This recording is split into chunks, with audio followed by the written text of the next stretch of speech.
السلام علیکم دوستو، کیسے ہو آپ سب؟ امید کرتا ہوں سب خیریت سے ہوں گے۔ بنی اسرائیل میں دو بھائی تھے، جن میں سے ایک مسلمان دوسرا کافر تھا۔ دونوں دریا کے شکاری تھے۔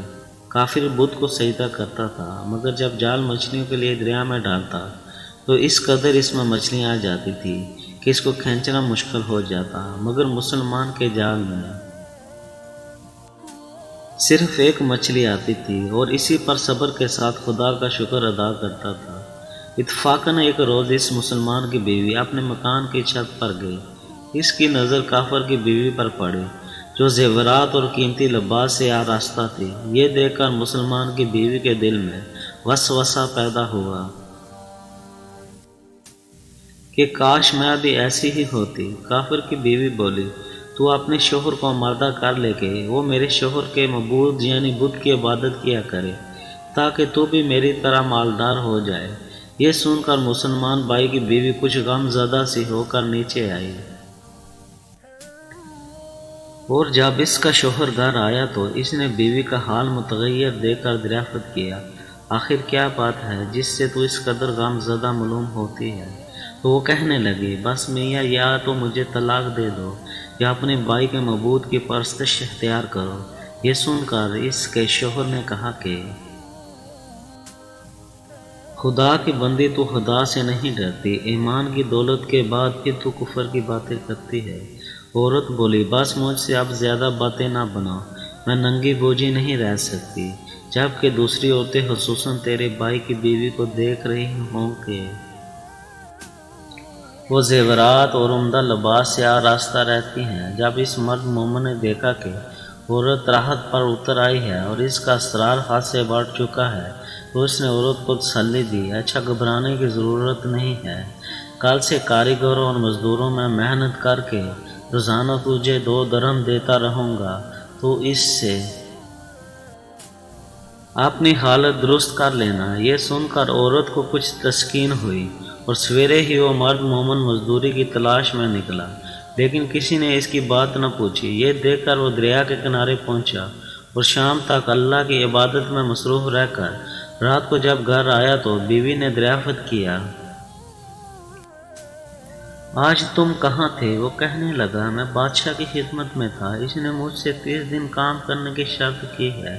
عورت بولی، آخر وہ بادشاہ تم کو کیا دے گا؟ اس نے جواب دیا کہ میرا بادشاہ بڑا کریم ہے، اس کے خزانے مال و دولت سے بھرے ہوئے ہیں، وہ مجھے دے گا جو میں چاہوں گا۔ چنانچہ اسی طرح برابر وہ اپنے معبود برحق کی عبادت میں مصروف رہا، اور 30ویں رات ہوئی تو بیوی نے کہا، سنو میاں، اگر کل تک تم نے مجھے مزدوری لا کر نہیں دی تو تم پر مجھے طلاق دینا لازم ہو جائے گا۔ یہ سن کر اس کو کس قدر پریشانی لاحق ہوئی، اور 23ویں صبح کو اس نے ایک یہودی سے کہا، کیا تم مجھے مزدوری پر لگا لو گے؟ تو یہودی کہنے لگا، ہاں، تم کو مزدوری تو مل جائے گی، لیکن شرط یہ ہے کہ میرے پاس تمہارے کھانے پینے کا کوئی انتظام نہ ہوگا۔ چنانچہ وہ مرد مومن روزے کی نیت کر کے یہودی کے ساتھ کھو لیا، اور اللہ تعالیٰ کے حکم سے اللہ کا فرشتہ 29 اشرفیاں لے کر اس کی بیوی کے پاس پہنچا اور کہنے لگا کہ میں بادشاہ کا قاصد ہوں، اسی نے یہ اشرفیاں دے کر مجھ کو تیرے پاس بھیجا ہے، اور فرمایا کہ تیرا شوہر ہمارے کام میں تھا، میں نے اس کو نہ چھوڑا، یہاں تک کہ اسی نے ہم کو چھوڑ دیا، اور یہودی کے پاس چلا گیا، اگر وہ ہمارا کام کرتا تو ہم اس کو اور زیادہ اجر دیتے، بس یہ ایک اشرفی کی کمی اسی وجہ سے ہوئی ہے۔ چنانچہ وہ عورت ان میں سے ایک اشرفی لے کر بازار گئی جس پر لا الہ الا اللہ وحدہ لا شریک لکھا ہوا تھا، تو صراف نے 1000 درہم اس کی قیمت عورت کے حوالے کر دی۔ جب شام کو وہ مرد مومن گھر واپس آیا تو عورت نے اس سے دریافت کیا کہ آج تم کہاں تھے؟ اس نے جواب دیا کہ آج میں ایک یہودی کے کام پر گیا ہوا تھا۔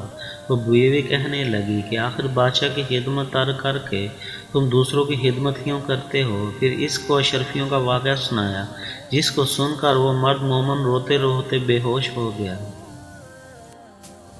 جب اس کو ہوش ہوا تو بیوی سے کہنے لگا، افسوس کہ میں نے بادشاہ دو جہاں کی خدمت کا حق اپنے اوپر لازم نہ کیا۔ اس کے بعد اس شخص نے عورت کو چھوڑ دیا اور پہاڑوں میں چلا گیا جہاں خدا کی خدمت ہی میں رہ کر اس کا انتقال ہو گیا۔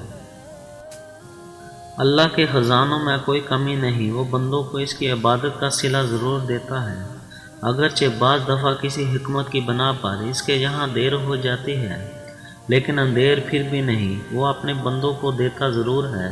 اللہ تعالی ہم سب کو صبر و شکر کے ساتھ زندگی گزارنے کی توفیق عطا فرمائے، آمین۔ دوستو، اگر ویڈیو اچھی لگی ہو تو لائک شیئر سبسکرائب ضرور کریں، شکریہ۔